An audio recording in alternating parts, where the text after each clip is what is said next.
Cuéntanos tus antecedentes profesionales y qué te llevó a interesarte en la medicina mente-cuerpo. Tengo un doctorado en química orgánica.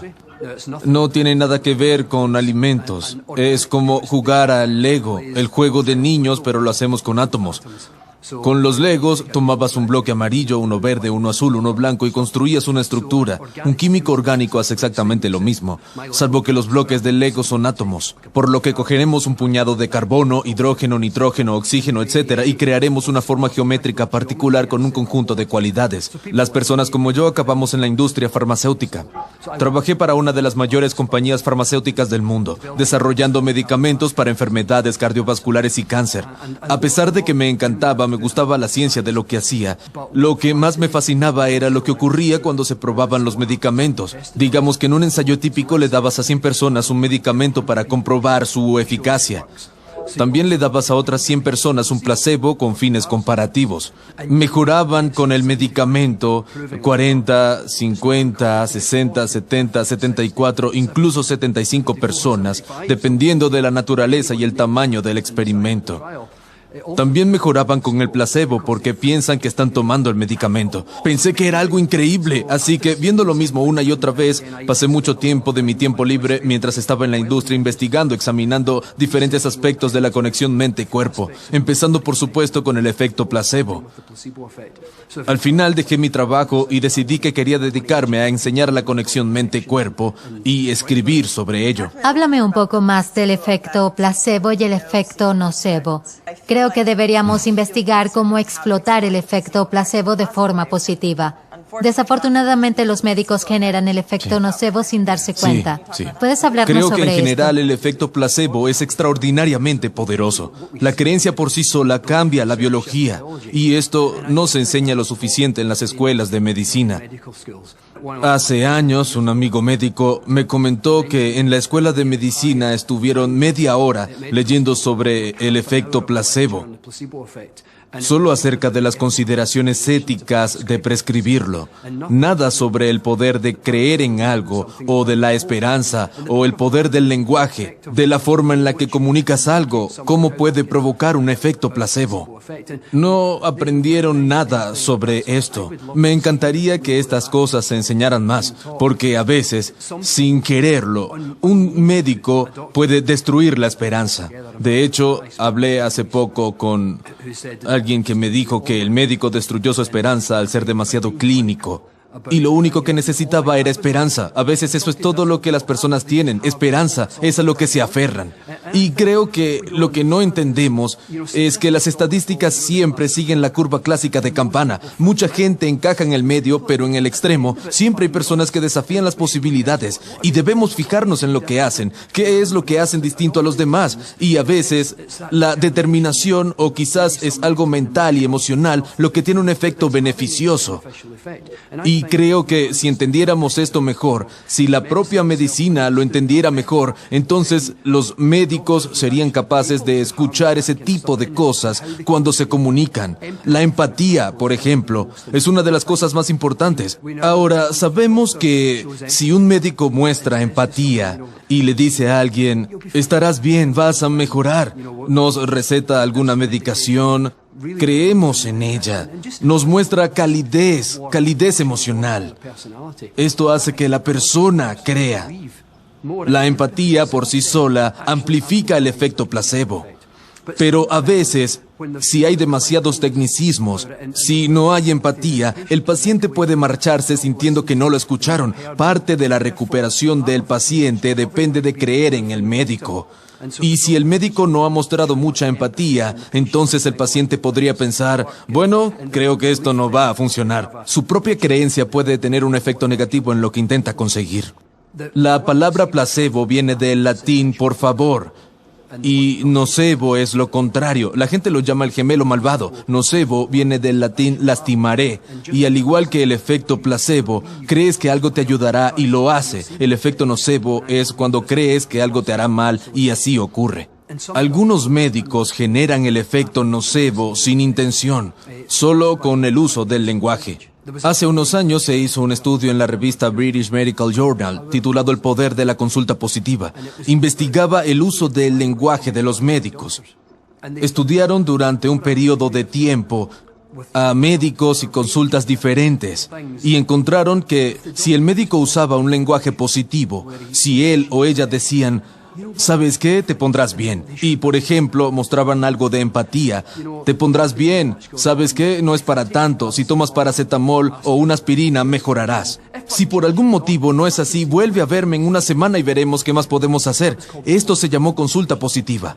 Por otro lado, la consulta negativa era cuando el médico decía, para la misma afección, no estoy muy seguro de lo que pasa, no sé si esto funcionará.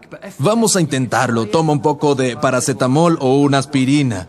Si no funciona, vuelve a verme. Lo que ellos mostraban era un lenguaje y expectativas negativas. Realmente no estoy seguro. Mientras que en la consulta positiva decían, estoy seguro, te pondrás bien, mejorarás.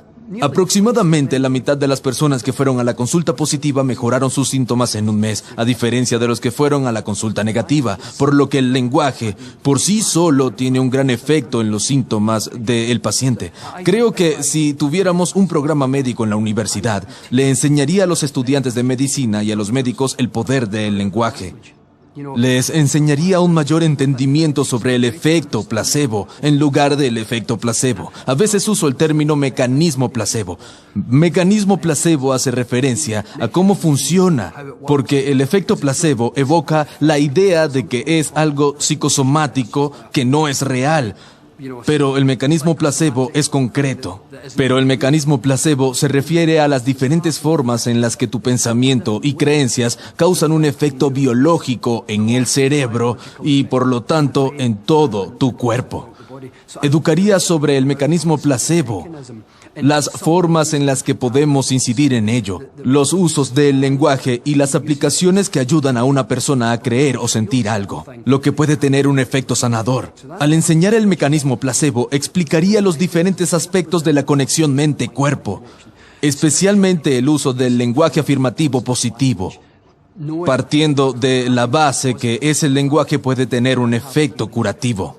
Por otro lado, cuando un médico le dice a un paciente, tienes un 20% de probabilidad de sobrevivir más de 2 años, creo que es menos ético que dar falsas esperanzas diciéndole, te pondrás bien, porque esa esperanza es lo suficientemente poderosa como para cambiar la biología. Mientras que si dices que tiene un pequeño chance de sobrevivir, mucha gente lo creerá.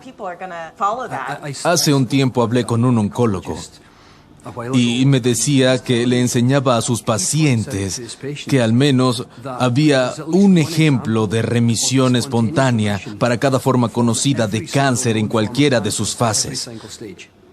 Y él le contaba a esos pacientes porque sabía que les daba esperanza. Y a veces esperanzas es lo que se necesita. De la esperanza viene la creencia de que puedes hacerlo, que puedes encontrar un camino, que puedes hacer lo que sea si encuentras la forma. Esto por sí mismo tiene efectos beneficiosos. Por eso él les habla de las remisiones espontáneas a los pacientes para darles esperanza.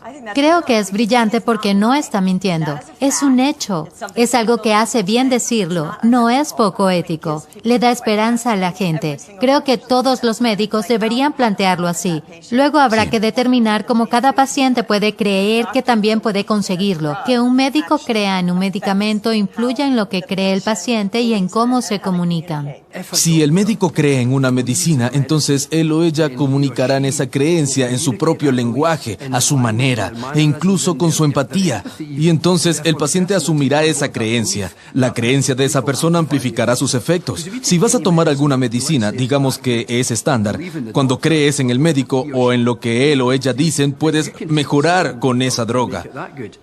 Por otro lado, si no crees en ello porque no hubo empatía, quizás todo fue demasiado clínico o no te dieron esperanzas, es posible que tomes la misma medicación y no tenga efectos. Y al final, la diferencia entre el mejor y el peor resultado está en tu cabeza. Tiene que ver con cómo te sientes y en lo que piensas. Esto es algo que conocemos bien de poner precios y empaquetar medicamentos. En el Reino Unido tenemos un paracetamol simple.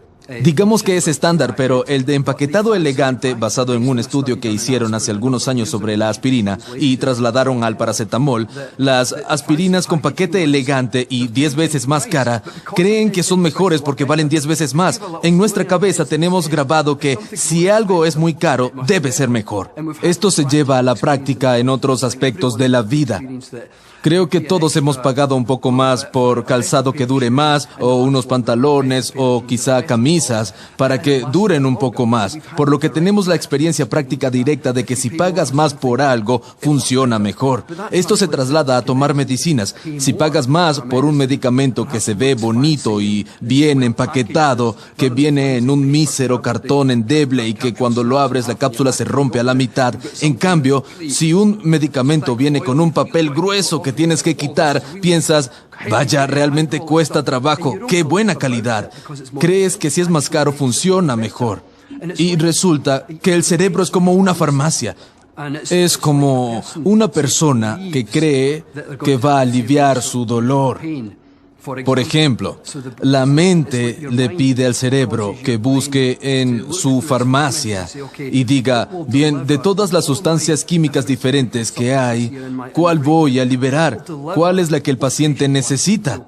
Así que espera una reducción del dolor. ¿Qué voy a liberar? Oh, ya lo sé, esto de aquí. Y entonces libera la versión natural de la morfina, opiáceos endógenos. Al liberarse en el cuerpo, la persona siente un efecto analgésico porque el cerebro posee lo que necesitas para el resultado que esperabas. Esto es algo muy poderoso. Comprender que esa expectación, una creencia, puede tener toda una clase de efectos biológicos en el cuerpo. ¿Qué es el condicionamiento? El condicionamiento es cómo la creencia de una persona se amplifica en algunos días. Por ejemplo, una investigación que revela que una persona que tomó morfina para el dolor por 2 o 3 días y al tercer día se le cambió en secreto a un placebo hecho con agua salada, y aún así la persona sentía menos dolor, porque durante esos 3 días su creencia era fuerte, por lo tanto estaba condicionado. En definitiva, el condicionamiento fortalece y refuerza una creencia. Se demostró que una creencia en sí misma, si encuentras cómo aumentar su poder, amplificarlo y profundizar en los sistemas del cuerpo, tendrás resultados más potentes. Creo que si entendemos el poder del condicionamiento mejor que la medicina tradicional y lo usamos en nuestra terapia, una de las cosas sobre las que escribí es que quizás podemos reducir el gasto de nuestro sistema sanitario en algunas afecciones, por lo menos, no para todas, pero algunas. Intercambiando en secreto el medicamento al tercer o cuarto día o después de cierto tiempo en el que las expectativas y las creencias alcanzaron un nivel como para reducir la cantidad de medicamentos que necesita una persona. ¿Qué añadirías o cambiarías si diseñaras un programa médico privado? Si diseñase un programa médico privado, añadiría a la información médica convencional una serie de lecturas de todos los aspectos de la conexión mente-cuerpo. No solo el efecto placebo, sino toda la investigación que demuestra que si pienso en la punta de mi dedo y la miro, la estimularé. Y si observas el cerebro, la región del cerebro que corresponde a la punta del dedo se estimula inmediatamente. Por lo tanto, tu atención es el puente para conectar la mente con el cuerpo. Tu atención dirige el pensamiento, eso enseñaría. Todos sabemos que cuando estás estresado, tu cuerpo genera hormonas del estrés. O si estás en una situación de calma y piensas en un momento de estrés, lo recuerdas, producirás exactamente el mismo efecto, los mismos químicos del estrés, pero de la misma forma puedes estar en un ambiente amoroso o momento en el que alguien te demuestra dulzura y compasión y produces una pequeña hormona en el cerebro llamado oxitocina, y además la produces en diferentes regiones del cuerpo. Es conocida como una hormona reproductora, pero también es una hormona cardiovascular muy poderosa. Se llama cardioprotector. Significa que protege el sistema cardiovascular. Puedes estar en un ambiente cariñoso con alguien, un contacto emocional cálido y produces oxitocina. O puedes estar sentado, pensando con calma en un tiempo en el que te sentías bien, conectado emocionalmente a alguien, cuando sentiste amor, afecto o generosidad de espíritu o cualquier tipo de sentimiento centrado en el corazón. Y tu cuerpo libera oxitocina. Una de las cosas increíbles que hace es cambiar la forma de tus vasos sanguíneos. La cambia físicamente. Hace que tus vasos sanguíneos hagan efecto de sonido incluido. Los vasos sanguíneos cambian la forma cuando corre oxitocina por las arterias. Y otro efecto secundario es que barre la basura de tus arterias. La basura es el término técnico para los dos grupos de químicos que producen enfermedades cardiovasculares. Se conocen como radicales libres. Otro nombre es oxidación e inflamación. Estudios sobre oxitocina muestran que reduce directamente el radical libre de la oxidación y la inflamación. Cuando estás en un ambiente de amor, al producir oxitocina, envías esos beneficios a tu corazón, a tu sistema cardiovascular. Pero incluso cuando estás sentado calmadamente en algún lugar pensando en ese ambiente de amor, esa persona que te mostró generosidad de espíritu o amabilidad o compasión, también envías esos beneficios a tu corazón. Así que creo que si diseñase un curso para universidades de medicina, además del efecto placebo y las consecuencias de fijar tu atención en cualquier parte de tu cuerpo para estimularla, enseñaría cómo influyen en la salud el amor, la compasión, el cariño y la gratitud. Sobre todo teniendo en cuenta que la cardiopatía es el mayor asesino, uno de los mayores. Saber que a través del pensamiento y el comportamiento puedes enviar beneficios al corazón me parece algo en señal de la enseñanza. ¿Qué consejo podrías darle a la gente sobre los medicamentos? Como por ejemplo los puntos positivos y negativos. Entré en la industria farmacéutica siendo un joven científico. Solo quería encontrar la cura para el cáncer y resultó que la mayoría de mis amigos y compañeros en la industria farmacéutica, todos científicos, también querían, muchos de ellos, encontrar la cura para el cáncer, querían salvar vidas. Cuando asciendes en la compañía es que las metas empiezan a cambiar. Un día aprendí algo muy valioso. Porque le envié un mail al jefe de la compañía y le dije que los científicos queríamos salvar vidas y le pregunté por qué no ocurre lo mismo en la cima. Fue muy amable y me explicó cómo funciona para él. Dijo, uno de nuestros objetivos primarios es el valor de las acciones. Pero dijo esto, ese es mi trabajo. Tengo que incrementar el valor de las acciones porque la compañía no me pertenece. De hecho, pertenece a accionistas que se mueven según el mercado, por lo que para nosotros se trata de hacer un esfuerzo para ahorrar dinero y hacer crecer las acciones y participaciones. Eso mismo. Dijo, conduce al beneficio propio. Me explicó que esa es la razón por la que uno de los objetivos principales era el valor de las acciones. Entendí entonces que había una diferencia entre esos objetivos y los científicos. Como yo, que llegué a la industria para salvar vidas. Hay un poco de discordancia entre cuáles son los objetivos. Supongo porque toda gran compañía debe aumentar el valor de las acciones si es una compañía privada. Es una de las cosas que aprendí en la industria. Algo que aprendí sobre los medicamentos y que valoro, dejando de lado el hecho de que hablo del poder de la mente y estoy muy interesado en la holística, es que como químico orgánico reconozco que hay un gran valor en muchos medicamentos. Porque una de las cosas que hace un químico orgánico es crear algo con una geometría particular. ¿Cómo llegamos a descubrir eso? Digamos que entras en una selva, encuentras la raíz de una planta, la trituras, sacas el extracto y quizás tiene 100 componentes. Componente es el nombre para una sustancia. Hay 100 componentes en ella. Pruebas todos y encuentras que uno de ellos funciona realmente bien contra el cáncer o como antiinflamatorio. Entonces llega un químico orgánico, identifica su forma, la geometría y cualidades, y conservando esa forma y geometría puede hacer 1.000.000 de versiones. Puede poner algunos átomos en ella, solo unos pocos, y hacer muchas cosas increíbles, manteniendo esa geometría. Digamos que fabricaste 1.000 variaciones y las pruebas, y encuentras que una o dos son 100 veces más potentes que la original. Y esa es la que eventualmente se convertirá en medicamento, por lo que los medicamentos son muy beneficiosos, especialmente para personas con enfermedades crónicas. Puedes desarrollar de forma muy rápida algo que es muy, muy potente. La parte mala con cosas como esta es la naturaleza en sí misma. Creo que hay una razón por la que hay 100 componentes en la planta, y de esos 100, 1, 2 o 3 juntos liberan el efecto principal, pero los otros tienen otros roles que de alguna forma quizás protegen a la persona de los efectos secundarios.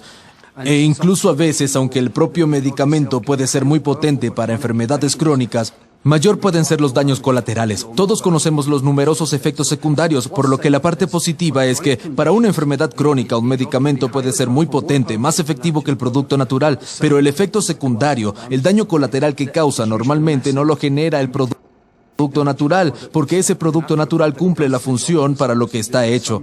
Pero algo parece moderar y balancear los efectos secundarios.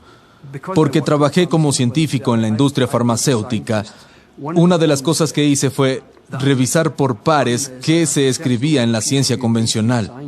Todo lo que escribí sobre revisión por pares y ciencia convencional, en parte, fue porque quería construir un puente entre las personas que tenían interés en la holística, las alternativas de la mente y la ciencia convencional. Muchas veces me ponía a revisar por pares estudios científicos convencionales porque había menos escepticismo. Haciendo eso encontré que podía crear ese puente fácilmente. Incluso cuando hablo de industria farmacéutica, tiendo a no compartir lo que hacen los profesionales, porque recuerdo los numerosos científicos que conocí como amigos o compañeros. Buenas personas que solo querían salvar vidas. Entré en la industria farmacéutica porque quería curar el cáncer. Esta es la razón por la que no me convertí en profesor. Quise entrar en la industria porque quería hacer algo que contribuya a salvar vidas. ¿Crees que hay un futuro o un camino para que los químicos orgánicos como tú desarrollen medicamentos un poco más conscientes de los efectos secundarios? ¿Puede la industria moverse a un lugar donde las compañías farmacéuticas sigan obteniendo beneficios y se reduzcan los daños colaterales? Creo que hay potencial para más investigación sobre los productos naturales, no solo aquello que funciona, digamos que contra el cáncer o como antiinflamatorio, lo que sea, sino todo lo demás. ¿Cómo funcionaría la combinación de diferentes productos naturales para producir beneficios en conjunto? A veces pienso que si empleáramos más tiempo trabajando en averiguar cuáles son las combinaciones y qué balancea los efectos secundarios y los reduce, quizás puedan construir algo, incluso la química orgánica, fabricar algo que provoque, que balancee el efecto, que remueva los efectos secundarios sin minimizar el efecto principal o reduciendo el efecto del propio medicamento. Siento que el amor, la gratitud, la generosidad de espíritu y el cariño son algunas de las fuerzas sanadoras más poderosas.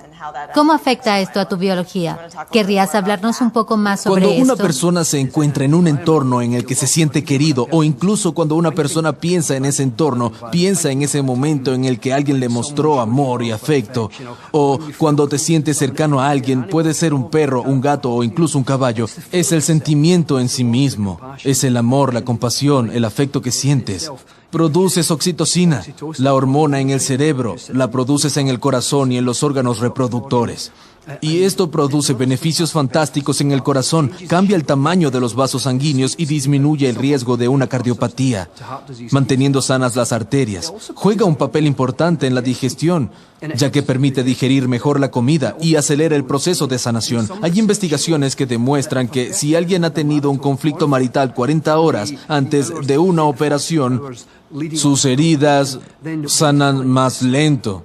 Es porque la oxitocina juega un papel importante en la sanación de las heridas. Ayuda a que los vasos sanguíneos implicados en curar las heridas crezcan. Juega un rol sustancial en un 30 a 40% de los casos. Lo que encontramos es que la producción de oxitocina baja. Por ejemplo, si tuvimos un problema en nuestra relación o pensamos de forma agresiva, sentimos hostilidad o ira hacia alguien, persona o animal, cerramos el grifo de oxitocina. Sin esa oxitocina, necesaria para proteger el sistema cardiovascular que nos ayuda a digerir mejor la comida, también se hace más lento el proceso de curación. La sanación es más rápida si pensamos en el amor, la compasión, gratitud, afecto, cariño o generosidad. El amor en sí mismo es el elemento sanador más poderoso y bonito. Y me encanta que ahora la ciencia esté mostrando biológicamente cuáles son algunos de sus efectos. Pienso en el amor propio como en el sentido interno de dignidad y valor. Creo que lo sentimos cuando somos jóvenes, de niños, pero de alguna forma cuando crecemos y la vida va pasando y vemos cómo funciona la sociedad, lo que aprendemos de las personas, nos hace perder casi por completo ese sentido interno de dignidad y valor. Pasamos la mitad de nuestras vidas intentando volver el tiempo atrás, pero una de las percepciones importantes para el cerebro son las que se reflejan en tu cuerpo cuando sientes algo. Por lo que cuando estás feliz, no dices, estoy feliz, ¿qué es lo que tengo que hacer con mi cara? Ah, sí, sonreír. No piensas en sonreír y tirar el músculo cigomático mayor o el músculo orbicular de los ojos. No lo piensas. Es un reflejo porque los músculos de tu cara están conectados a los circuitos emocionales del cerebro. Es similar a si estás estresado o enfadado, no dices, ¿qué hago con mi cara? Oh, mejor hago esto. Plegaré el músculo superciliar, apretaré la mandíbula y encogeré los hombros. No piensas en hacer eso, es un reflejo, porque los músculos están conectados al circuito emocional. Mediante esa conexión puedes mostrar literalmente todo lo que sientes en tu cara o en tu cuerpo. Cuando no sientes dignidad y valor propios, se manifiesta en tu lenguaje corporal y en tu expresión facial. En entornos determinados con algunas personas y con el tiempo, al mantener nuestros cuerpos de una forma determinada, conectamos los circuitos en el cerebro y de esta forma encarnamos el lenguaje corporal que dice no soy lo suficientemente bueno o no soy suficiente. Literalmente lo encarnamos. Una herramienta fantástica para conectar los sentidos de la dignidad y valor propios es preguntarse ¿cómo estaría mi cuerpo si me sintiese así, si estuviese completamente seguro de lo que valgo? Mis hombros caerían, mi espalda se enderezaría, hombros bajos, cabeza alta, sonreiría, mis músculos faciales se relajarían, respiraría cómodamente. Y la clave es practicar esto de forma inexorable. Cada día, hazlo al menos 2 veces cada mañana, mantente en lo que la gente llama postura de poder. Un concepto que surgió de Amy Cuddy, la profesora de Harvard, hacía que la gente haga la pose de la Mujer Maravilla. Y haciendo eso, conectabas los circuitos cerebrales que lo posibilitan, practicándolo constantemente. Una práctica constante de ajustar tu postura, enderezando tu columna, relajando los hombros, relajando tu cara, manteniendo tu cabeza alta, mirada al frente, todos los aspectos del lenguaje corporal diciendo lo que vales, que tienes tu sentido de dignidad y valor. Y practicándolo cada día, tan a menudo como puedas recordar, en pocas semanas, puede que 3, 4, 5, 6 o 7 u 8 semanas, hagas la conexión suficiente en el cerebro. Se llama neuroplasticidad, conexiones en el cerebro suficientes como para que tu lenguaje corporal sea el hábito y porque los músculos están conectados a los circuitos emocionales del cerebro. También será un hábito sentirse digno y valorado. Es un método fantástico para construir ese sentimiento de amor propio, simplemente ajustando tu postura y lenguaje corporal tanto como puedas. Creo que algunas personas carentes de amor propio pueden sentir mucho estrés y tener poca energía. Y cuando te falta energía y te sientes estresado, es difícil sanar, no importa lo que quieras curar. Y creo que cuando trabajas en ese sentido de dignidad y valor, tus niveles de energía suben. Y de ahí vienen ideas, tu creatividad, creer en ti mismo, confianza en lo que sea que hagas actualmente. Pienso que el amor propio, en el sentido de dignidad y valor aplicado a la sanación, solo puede ser algo bueno, trayéndote felicidad sin importar tu situación o circunstancia en la vida. Estudios científicos demuestran que ofrecer ayuda a la gente y ser agradable nos hace más felices.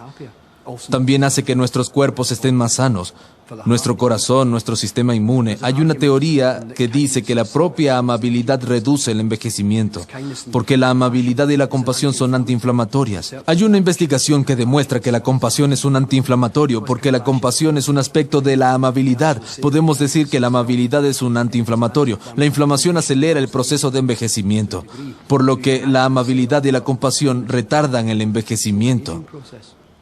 Lo practico hace 91 años. Me dejé el pelo gris para aparentar mi edad.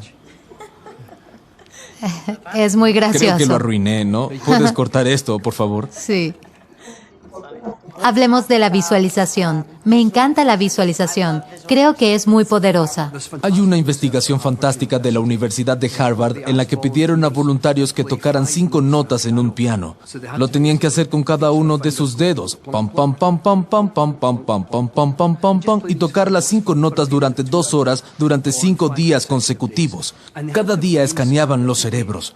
Los científicos observaron en el área del cerebro conectada a los músculos de los dedos, y lo que encontraron increíblemente es que el área del cerebro conectada a los músculos de los dedos creció como un músculo, como si de verdad lo estuvieras ejercitando, y el área del cerebro conectada directamente a los músculos de los dedos creció de tamaño, y en esos 5 días su volumen se hizo unas 30 o 40 veces más grande.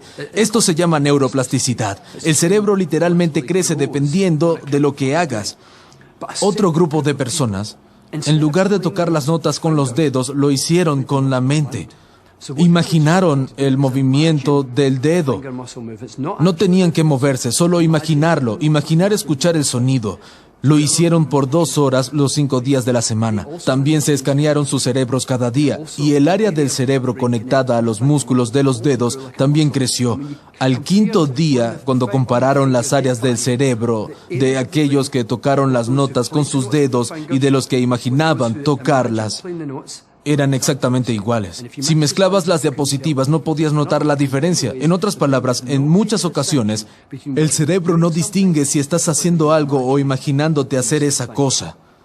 Ese es el poder de la visualización. Hay muchos ejemplos de investigación. Me refiero a que hoy en día los atletas, sin excepción, usan la visualización como parte de su entrenamiento. Lo sé por 2 motivos. Era entrenador de atletismo. Fui entrenador y director de uno de los clubes más grandes de Reino Unido. Era director del equipo sub-20. En esa época teníamos a 8 personas en los Juegos Olímpicos. Entonces, aprendes lo que hacen los atletas de élite. Pero además, el año pasado, hablé en una conferencia. Era el siguiente orador después de Sally Gunnell, la medallista olímpica de 1992 en 400 metros valla. Dijo que el 70% de ganar una medalla de oro era mental. Que la visualización era muy importante. Cada día se imaginaba ella misma corriendo una carrera, la carrera perfecta. Se imaginaba elevando la rodilla, moviendo las piernas, los hombros sobre los obstáculos, visualizando en particular los últimos 50 u 80 metros, cuando estaba exhausta y se imaginaba a ella misma moviendo las piernas. Cuando cruzó la meta parecía una velocista. Su cuerpo, su estado físico era excelente. Fue la primera atleta británica en usar la visualización. Obviamente después de eso ganó la medalla de oro, pero una serie de estudios científicos muestran que la visualización puede aplicarse a toda clase de cosas, especialmente a un infarto, el Parkinson, daños en la médula espinal como parte de la rehabilitación. Un estudio reunió a personas que sufrieron un infarto, no reciente, sino unos 10 o 15 años atrás. Todos hicieron un curso de 6 semanas de fisioterapia, pero la mitad, además de la fisioterapia, hicieron 3 o 4 veces por semana, durante media o 1 hora, un ejercicio de visualización.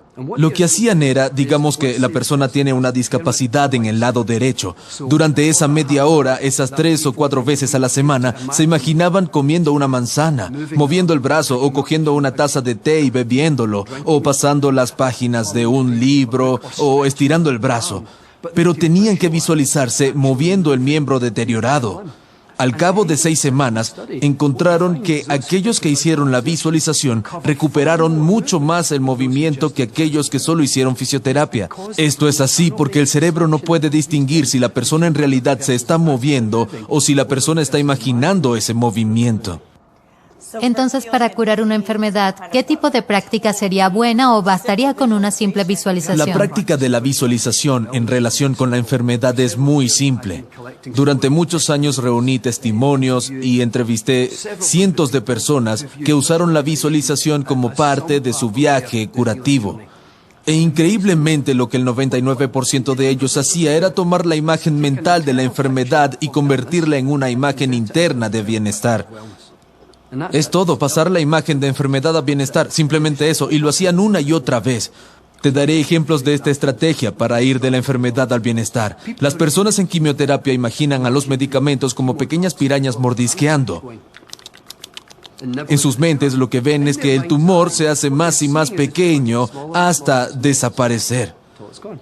Las personas en radioterapia imaginan la radiación como rayos cayendo, pium, pium, pium, pium, bombardeando el tumor hasta hacerlos pedazos y el tumor se hace más y más pequeño hasta que desaparece.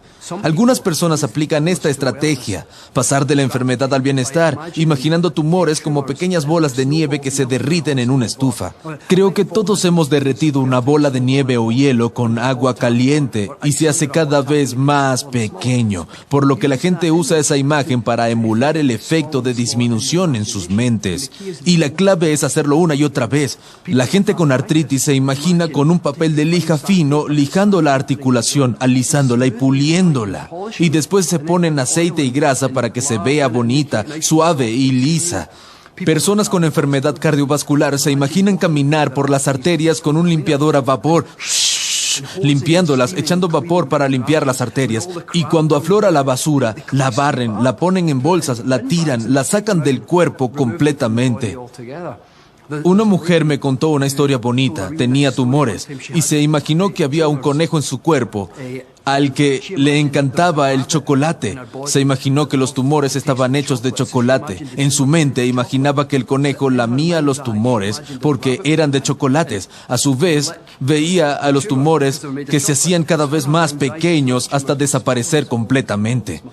Se ponían mejor cuando el conejo estaba lleno, saltaba fuera del cuerpo y se metía al bosque, los evacuaba y eso se transformaba en fertilizante. Y después de un tiempo y de varias visualizaciones, creció un árbol ahí donde el conejo había dejado el fertilizante. Lo llamaba el árbol sanador. Invitaba a otros animales a acercarse, a recibir sanación del árbol. Toda esta experiencia la usó para que la recuperación fuera más fácil.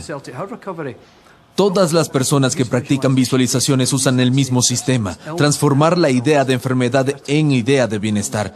Cómo te imaginas el bienestar y la enfermedad es algo que depende completamente de ti. De hecho, solo puedes hacerlo bien.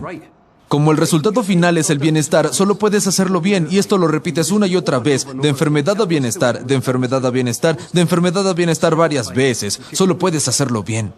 ¿Podrías compartir alguna historia poderosa más que hayas tenido o presenciado? Hace unos años conocí a un caballero que tenía una enfermedad aparentemente incurable, llamada miastenia grave. Es una enfermedad autoinmune en el que el sistema inmunológico ataca un pequeño químico en el cerebro.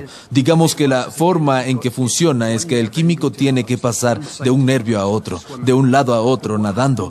Pero lo que ocurre es que el sistema inmune, cuando está a mitad de camino, retiene ese químico y lo destruye y genera todos esos síntomas que son muy serios. Él y yo nos encontramos y trabajamos visualizaciones por este tema. Consistían en que se imaginara que acampaba en su cerebro y que tenía una pistola de juguete. Ya sabes, esas que disparan corchos. Siempre prevengo sobre el uso de la violencia. No estaba usando una Uzi de 9 milímetros. Siempre advierto sobre el uso de la violencia en tu propio cuerpo y en tu imaginación. Por lo que era una pistola de juguete. Y en su mente, cuando veía alguna piraña del sistema inmune queriendo engullir el químico, le disparaba con fuerza suficiente como para distraerla.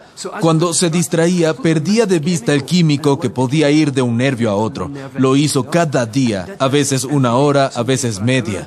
Pasó mucho tiempo día a día acampando en su cerebro una y otra vez para que ninguna piraña del sistema inmune se tragara el químico.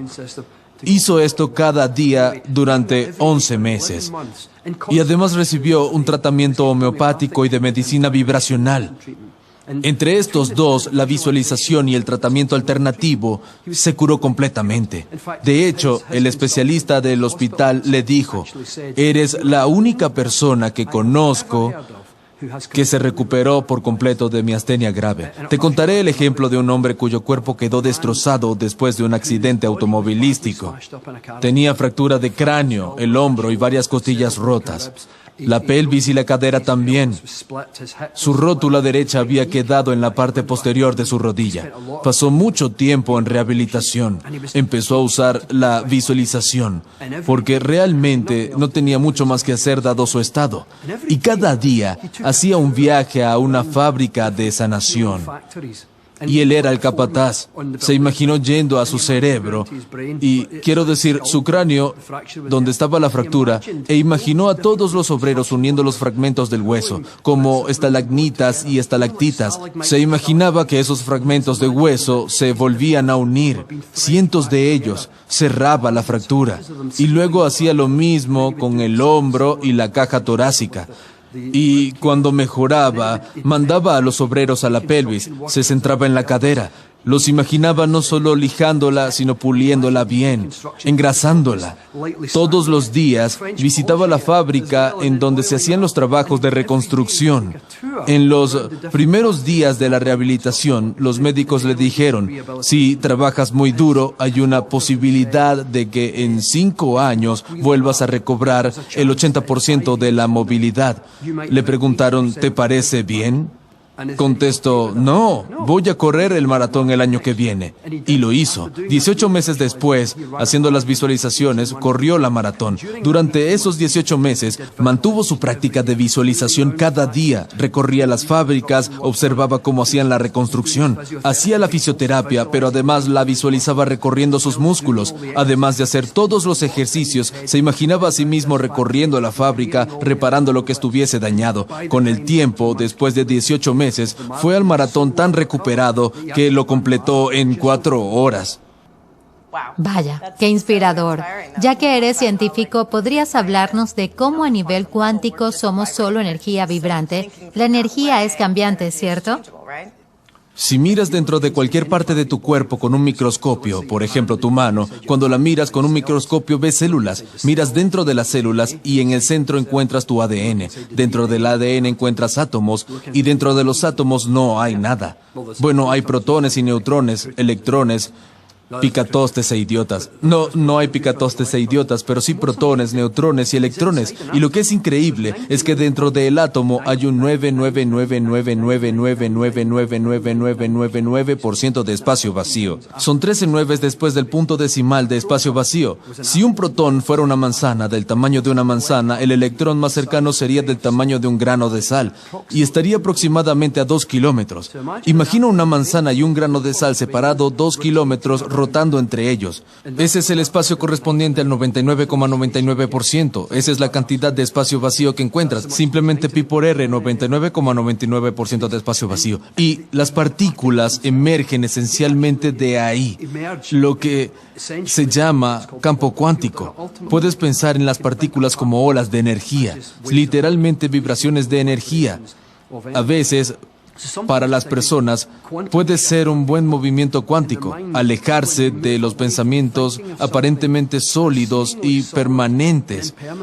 La solidez, cuando piensas en una enfermedad, una afección, una herida, algo físico y sólido, evoca muchas ideas de algo duradero, permanente. Pero si te imaginas entrar dentro de una célula, dentro del ADN, de los átomos al interior del campo cuántico, e imaginas exactamente eso, al final de todo, vibraciones de energía. Y a veces pienso en ese pequeño cambio cuántico en la mente. Todo está hecho de energía y vibración, ondas de energía. Transformar tu pensamiento de algo aparentemente sólido y permanente a algo quizás cambiante y que puede sanar. Creo que esa percepción, creer en el cambio, puede resultar un buen golpe. ¿Querrías describir brevemente el campo cuántico sanador y quizá una historia en la que se aplique? Creé una visualización hace muchos años. Lo llamé campo cuántico sanador porque centramos la imaginación en una parte del cuerpo maltrecha, enferma o malherida, y nos imaginamos yendo por las células, el ADN, los átomos, las partículas, hasta el campo cuántico, e imaginamos, en lugar de pensar en una enfermedad o en una herida como algo sólido, lo imaginamos como ondas de energía. Imaginamos ondas de enfermedad y las convertimos en ondas saludables. Es un proceso mental simple. Simplemente convertimos ondas de enfermedad en ondas saludables. Y para algunas personas se siente como si se volvieran más poderosos porque solidez implica algo rígido, sólido, que nunca va a cambiar. Pero cambiar de ondas de enfermedad a las saludables interviene en la creencia, crea esperanzas, la sensación de que puedes hacer algo. La razón por la que empecé con esto fue que estaba interesado cuán rápido el cuerpo es capaz de hacer cosas. Y sabía que en algunos casos el efecto placebo, por ejemplo, los analgésicos, pueden actuar en segundos. Hay veces que el efecto placebo es rápido y puedes experimentar remisiones espontáneas y sucesos de este tipo de forma rápida. Por ejemplo, el trastorno de identidad disociativo suele llamarse trastorno de personalidad múltiple. Lo que vemos en este tipo de trastorno es la persona yendo de una personalidad a otra completamente diferente, una personalidad distinta que a veces conlleva a un cambio en la biología. Por ejemplo, respecto a las alergias, una persona que con una personalidad es alérgica al zumo de naranjas estaba con un psiquiatra y le apareció urticaria, una reacción alérgica en su brazo. Al cambiar de personalidad, la urticaria desapareció. Entonces, una personalidad sufre una afección, pero al cambiar la personalidad, esa afección y los síntomas se desvanecen. Estuve explorando todo esto y lo que nos muestra es que una creencia es tan poderosa que puede generar cosas realmente increíbles y a veces de forma muy rápida. Fue aquí donde me surgió la idea del campo cuántico sanador. Una forma de cambiar el pensamiento de la gente, alejándola de la idea de solidez, permanencia y de que esa solidez es algo que no puede cambiar, porque las cosas sólidas de alguna forma están atascadas y por lo tanto son permanentes. Esto es algo que asumimos inconscientemente. Tenemos que deshacernos de esta idea. Imagina lo mismo desde una perspectiva cuántica, en la que no hay nada. Son ondas de energía y las ondas de energía en tu mente están predispuestas a cambiar, como si estuvieras en la bañera y simplemente movieras el dedo creando ondas. Así en nuestro subconsciente entendemos que las ondas son fáciles de cambiar. El campo cuántico sanador permite que las personas crean profundamente en sí mismas, y eso es poderoso. Y hay quienes lograron hacer visualizaciones para otras personas. Sí, así es. De hecho, acabo de recordar una mujer en un taller que visualizó en el campo cuántico sanador la salud de su hija de 4 años que era asmática. Me mandó un email unos 15 días después para decirme: no lo entiendo, mi hija ya no necesita su inhalador. Recuerdo a una persona que se recuperó completamente de miopía. Su visión mejoró espontáneamente realizando la meditación del campo cuántico sanador. Lo que ocurre muchas veces, si la persona tiene dolor mientras realiza la meditación del campo cuántico sanador, sienten algún beneficio. Muchas personas dicen que sienten un alivio inmediato del dolor. ¿Podrías darnos la versión breve de lo que es el campo sanador? Danos una versión rápida. En la visualización del campo cuántico sanador, ponemos nuestra atención en la parte del cuerpo en la que deseamos centrarnos e imaginas que estás en el interior de tus células y además como deberían ser. Cada uno lo imagina a su manera. Algunas personas lo ven en alta definición, algunos con una clase de sensación o sentimiento. De cualquier forma, lo que imagines estará bien, porque todos lo hacemos de una forma única. Imagina las células que puedes entrar en ellas. Ahí reside el ADN. Es como la yema de un huevo. El ADN está allí. Imagina cómo es, ya sea viéndolo o sintiéndolo. Y después imagina pasando del ADN a los átomos y de los átomos a las partículas subatómicas, los protones y neutrones. Puedes imaginártelo como el cielo nocturno, porque si pudieras verlo sería algo así, como el cielo en la noche. Y después imagina entrar en una estrella, un protón o un electrón y caer en ese campo de energía pura. El campo cuántico, olas de energía. Luego imagina ondas de enfermedad, porque al final todos los átomos surgen del campo cuántico. Entonces las olas, las vibraciones de enfermedad, vienen de algún lugar ahí. Puedes imaginar ondas de enfermedad como sea que se vean para ti, ya sea viéndolas o sintiéndolas. Imagina simplemente que hacen puff y desaparecen. Y después reemplázalas, simplemente aléjate de ese pensamiento y reemplázalas con olas de bienestar. Imagina cómo serían esas hermosas ondas de bienestar. Luego volvemos con nuestra atención al cielo nocturno, pero ahora visualizando las estrellas coloreadas con bienestar. Llevamos nuestra atención a los átomos coloreándolos con bienestar. Centramos nuestra atención en el ADN. Imagina el ADN coloreado con bienestar. Lo mismo con las células. Imagínalas coloreadas. Vuelve donde empezamos en el cuerpo. Y cuando volvemos a la parte del cuerpo por donde empezamos, la imaginamos en un completo estado de bienestar. Es un proceso muy simple. Entra en el campo cuántico de tu cuerpo, cambia las ondas y vuelve al campo cuántico donde empezaste. Ahora danos una versión de 2 minutos. Centras tu atención en la parte del cuerpo que deseas que funcione. e imaginas entrar en esa parte del cuerpo y cómo sería. Ahora deberías verlo, sentirlo u oírlo de la forma en que lo imagines. E imagina entrar en esa parte y ver de cerca las células. Imagina cómo serían las células viéndolas o sintiéndolas. Ahora, imagina ir al centro de la célula donde se encuentra el ADN. E imagina cómo sería el ADN. Obsérvalo o siéntelo. Después imagina entrar en el ADN, que está hecho de átomos, e imagina cómo serían los átomos, ya sea viéndolos o sintiéndolos. Después lleva tu atención de los átomos al cielo nocturno, y las estrellas que ves en el cielo son protones y electrones. Y después imagina entrar en una estrella y caer hasta el fondo, hasta el campo cuántico. Un mar de completa tranquilidad, solo puras olas calmadas de energía, pura energía. Después imagina olas de enfermedad que también surgen del campo cuántico, porque todas las partículas que se crean nacen ahí. Imagina cómo serían las olas de enfermedad, velas o siéntelas. Y mentalmente di, basta. E imagina las olas de enfermedad desaparecer del propio tejido espacio-tiempo. Imagina como si se lanzaran un guijarro en un estanque, creando olas. Imagina una estrella de cualquier color que te venga a la mente, cualquier color que represente bienestar, y deja caer la estrella en el campo cuántico. Cuando aterriza, se oye Om, y surgen olas de bienestar del centro del campo cuántico hasta llenarlo. Observa el color de las olas, su profundidad, lo rápido que viajan, su textura, si hacen algún sonido. Ahora, repítelo. Deja caer la misma estrella de bienestar cada vez más profundo. Cuando aterriza, se oye Om, y surgen olas de bienestar que se mueven hasta rellenar el campo cuántico.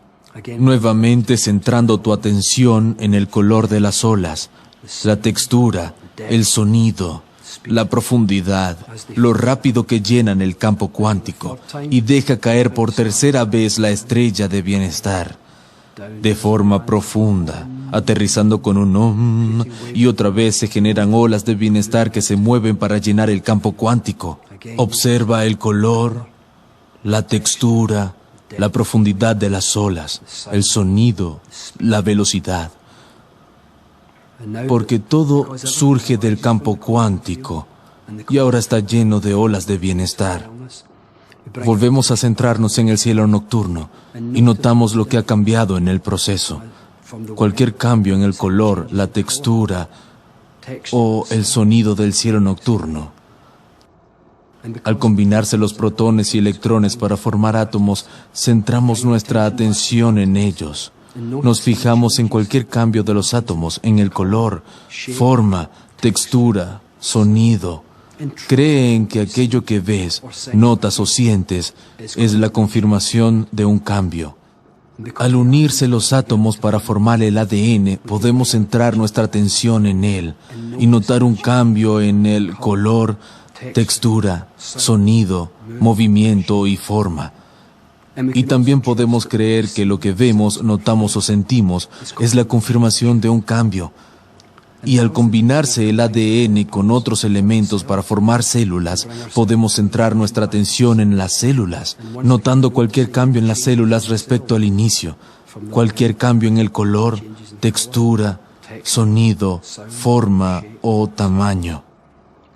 Y cree que lo que ves, notas o sientes es la confirmación de un cambio.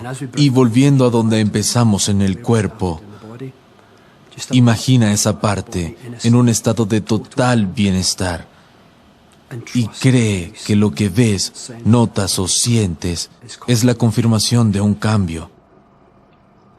Y después centramos la atención en nuestra respiración y abrimos los ojos cuando estamos listos. ¿Cuál es tu mensaje final respecto a la sanación? Mi mensaje sería que investigues en la conexión mente-cuerpo, porque tu mente ejerce un poderoso y extraordinario efecto un impacto en tu cuerpo 24 horas al día, 365 días al año. Y si nos informamos sobre cómo funciona, entonces podremos empezar a aprovecharla, escogiendo en qué dirección centrar nuestras mentes.